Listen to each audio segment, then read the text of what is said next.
do inferno é que nos diferencia. Infernos limpos como aquelas montanhas que a desejam. Infernos verdes como as árvores que acarinheiam.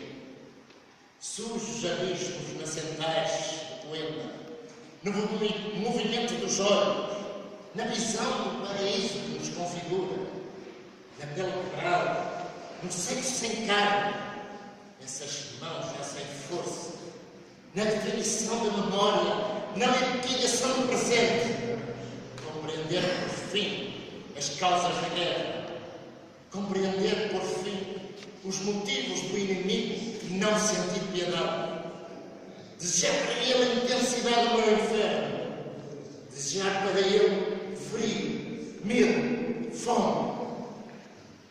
Miserável condição a do homem do paraíso, a da mulher nos seus infernos, a das crianças nos seus sonhos, a dos poetas na sua impostura.